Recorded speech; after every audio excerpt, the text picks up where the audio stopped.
Alright family, with so much talk about DEI in college education, do y'all actually know who's the first ever black college student in US history? Nope.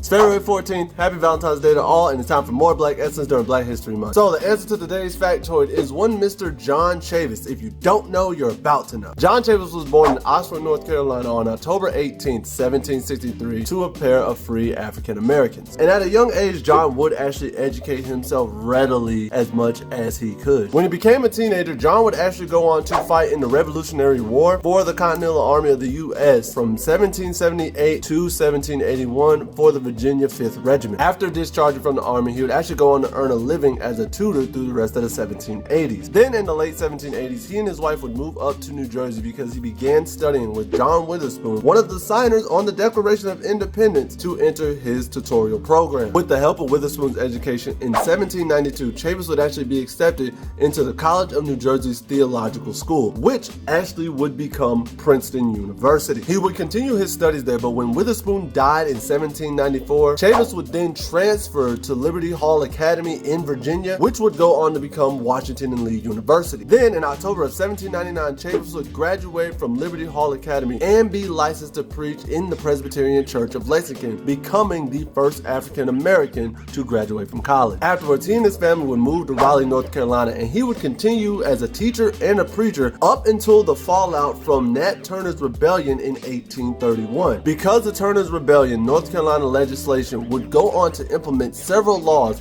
that would restrict and hinder the rights of free African Americans within the state, which eventually led to Chavis losing both of his practices as a teacher and a preacher. Because of this, Chavis would become more vocal about the rights of African Americans and speak as well on the horrors of slavery in the South. He would do this until the remainder of his days, and he would pass away around the age of 74 in June of 1838. And with education being the topic related to Mr. Chavis, here's today's quote. Education among all kinds of men always has had and always will have an element of danger and revolution, of dissatisfaction and discontent. Nevertheless, men strive to know. W.E.B.